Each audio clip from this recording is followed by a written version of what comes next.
Hello, viewers. Once again, I've come back with a new story for you all. But it's not just a story.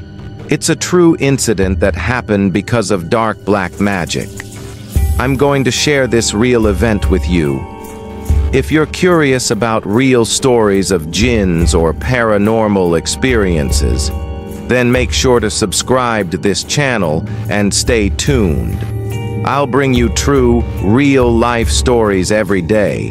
But if you get scared listening to ghost stories, then I'll suggest that you stop right here and don't continue listening. So, viewers, without wasting any more time, let's move on to the main story. This is exactly how it was told by the person who experienced it. I'm sharing it with you word for word. She said, "This incident happened in my husband's family, I mean, my in-laws' family. Their house is somewhere in Bangladesh. I'm not mentioning the exact place. Later they moved abroad for higher studies to the UK. This incident started around October 2018. One day, after finishing my university work, I came home. My husband came back later after finishing office. In the meantime, I quickly cooked some food. Then I sat on the sofa, turned on the TV, and was just about to eat when suddenly I heard a loud glass breaking sound. It was a very harsh, sharp noise, as if someone had used all their strength to smash the glass. I realized the sound came from the kitchen. It couldn't be a thief or a robber. Things like that rarely happen in our area, almost never. At first, I thought maybe it came from the upstairs apartment. Maybe they were doing some renovation work. Then I thought, why would they do repairs at night? There are rules that renovation should be done in the morning so that neighbors aren't disturbed in the evening. Still, I assumed maybe they had some urgent work upstairs. I was almost sure the sound came from above, but something inside me kept feeling that it had actually come from my own house. Thinking about it, I went to the kitchen, turned on the light, and saw everything was perfectly fine. I checked the whole apartment. Nothing was broken. Everything was normal. Then what was it? Where did that loud sound come from? I was sure it came from the kitchen. Then I thought, since everything is fine inside, I'll go upstairs and politely request them not to work at night. I went upstairs and rang the doorbell, but no one opened the door. There was no sound from inside either. So, was no one home? Then how could there be any work going on upstairs? Where did the sound come from then? Thinking all this, I came back home. I didn't tell my husband anything that night, so he wouldn't worry. Being a psychology student, I tried to find logical reasons. Maybe it was just my imagination, but for some reason, I couldn't sleep the entire night. The next day, at the same time, after finishing university, I came home again.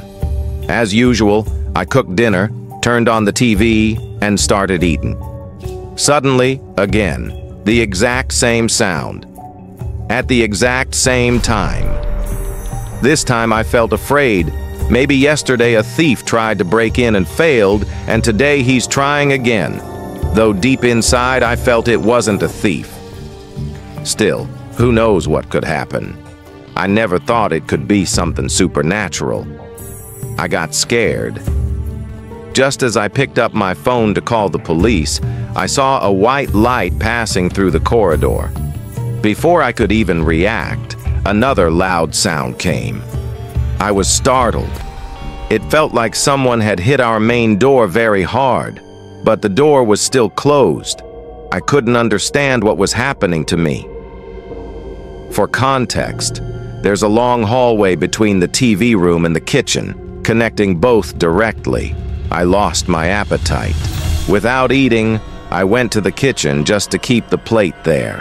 When I turned on the kitchen light and looked at the dining table, I saw my husband's favorite glass dining table, completely shattered into pieces. Broken so badly, it looked like someone had smashed it angrily with a hammer. Tiny shards of glass were scattered all over the floor. How did it break? And what was that white shadow I saw? I had never seen anything like this before in my life. That night, neither of us could sleep. I told my husband that at least no one got hurt. That's the main thing. Then I tried to explain that maybe the glass had some factory defect or air bubbles, which caused it to explode like that. But he understood I was only saying that to calm him down, because that table had been with us for 6 years, and nothing ever happened before. Why now? I had heard that breaking glass is considered a bad omen. Maybe it really is. A few days later, one evening during Maghrib prayer, my husband suddenly heard 3 knocks, like fingernails, on our main door. He wondered who could come at that time. Maybe the postman left a letter in the box. He opened the door, checked the letter box, but there was nothing. He looked around. There was no one. Everything was eerily quiet, unusually silent. Anyway, he thought maybe it was just his imagination and locked the door again. That same night, my husband saw a nightmare. He saw one of his uncles crying bitterly in a dark room. No one else was there, only a dead body wrapped in a burial shroud. It was a strange dream. Why did he see his uncle like that? And who was the one wrapped in the shroud? He thought, maybe I should call Uncle just to check if he's okay. The next day he did call, and his uncle was fine. But that's where we made our mistake. In November 2018, we hosted a party for my birthday. That day, my husband looked very tense, restless. After the party, I asked him what was wrong. He said, "I don't know why, but I feel really bad for my father today. So bad that I can't even describe it. I've never felt this way before." I thought maybe it's because he hasn't been to Bangladesh in many years. But the truth was something else. All our lives we've heard that parents can sense when their children are in Dangflat.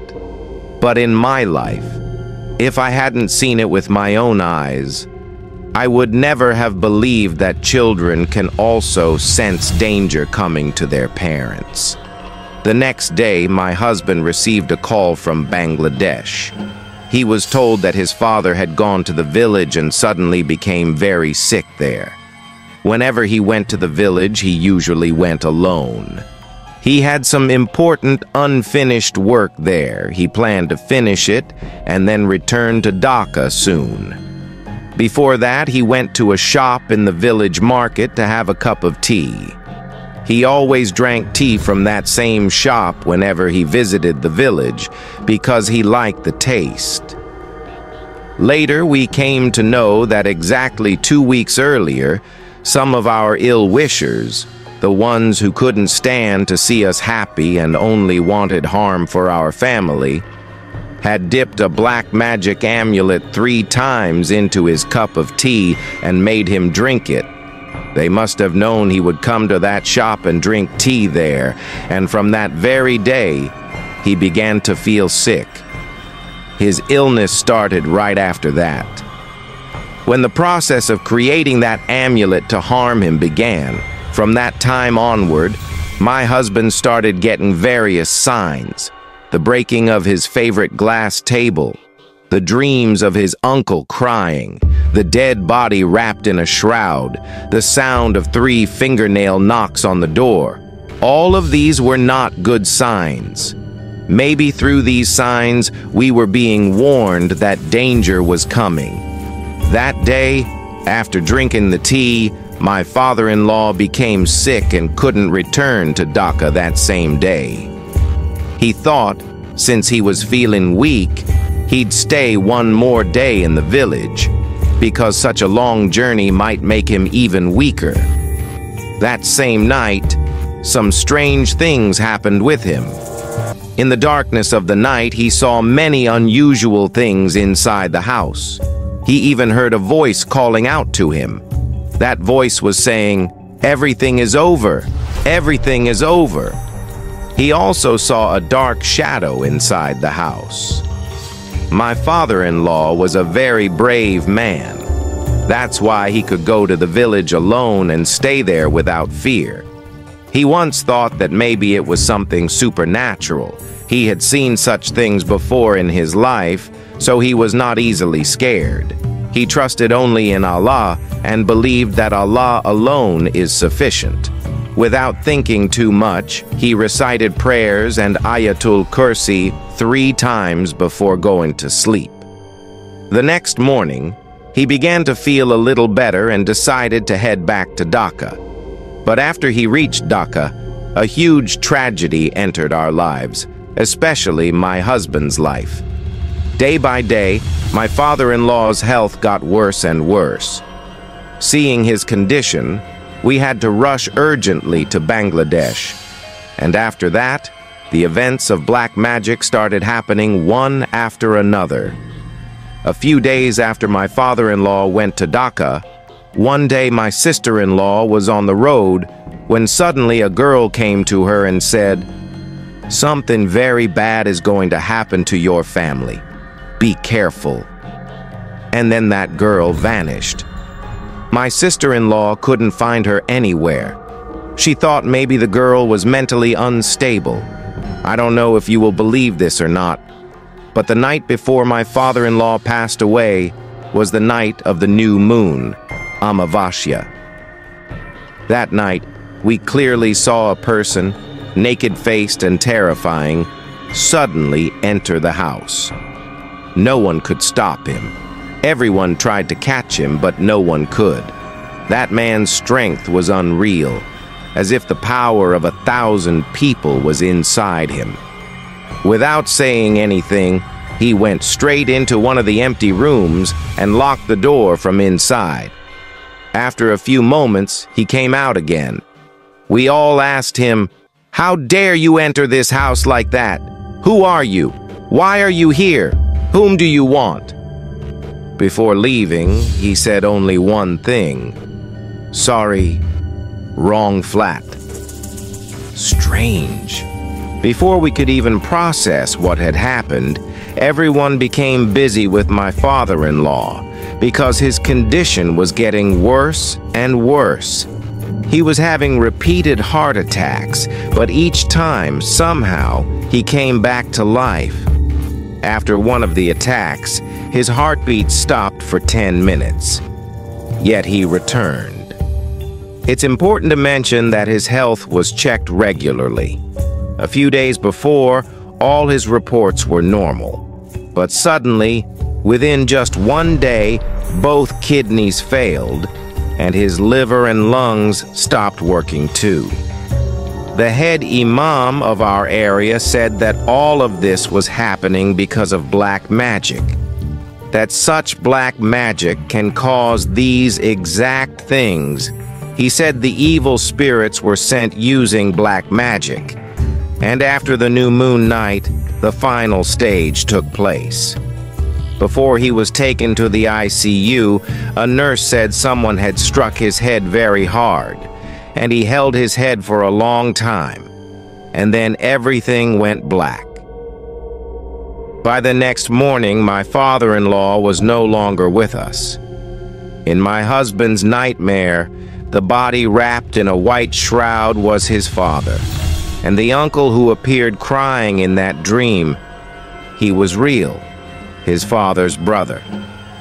That's why he appeared in the dream, crying like that. After my father-in-law passed away, while cleaning his bed and folding the sheets, a rolled-up paper was found inside the mattress. It was tied with red thread. Inside the paper were some backward written words, some numbers, a piece of burial cloth, and a little soil. When this was shown to the local imam, He confirmed that it was a powerful black magic spell, a kufri kalam, that had been cast on my father-in-law. It became clear that the terrifying man who entered the house that night and said, "Wrong flat," had probably delivered that very object. The imam also said it was their last trap, and unfortunately, it worked successfully. It was meant to destroy the head of our family, our father. After learning all this, my husband began checking the CCTV footage of our flat to find out who that man was, the one who came at night and entered our room. The moment that man entered the room, nothing was visible on the CCTV footage. But at the exact time when the man left, a black cat appeared on the screen and suddenly vanished. After that, there was no more footage of that cat in the CCTV camera's memory. We began trying to destroy whatever hidden black magic-related objects might still be there. We talked to 3 prominent religious scholars from different places, and all 3 said the same thing. 3 amulets had been buried in our village to kill my father. The first one was buried near the gate of our house, and the other 2 were buried near the roadside by the gate.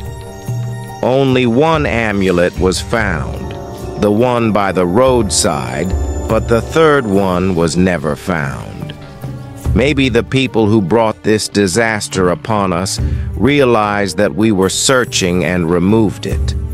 We later found more proof that these people had planned my father's death long ago. Inside a mattress at our house in Dhaka, we found a piece of shroud cloth and a string from a pajama tied with 41 knots. We learned from the imam that each knot symbolized one day.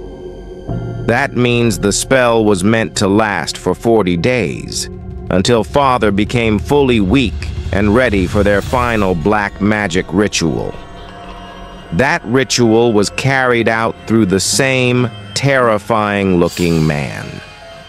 After learning all this, I could only pray that Allah guides those who harm others in such ways and brings them back from this evil path. Why would anyone destroy someone's life using unseen powers just to find a bit of personal peace? I still don't understand. To those who practice black magic, I say this: for the sake of temporary worldly pleasure, you are committing terrible sins. Do you think you can enter paradise after this? For a short-lived comfort, you are sacrificing eternal peace. One day I will die, and so will you. But Allah will not grant you an easy death. This has been proven in many ways. Because of these evil acts, your own family may suffer too. Everyone who practices black magic meets a terrible end. I speak all this with deep pain, because even after killing my father, those people did not find peace. To this day, many misfortunes continue to fall upon us. And here, his story comes to an end. None of us would ever wish such a horrifying fate upon anyone.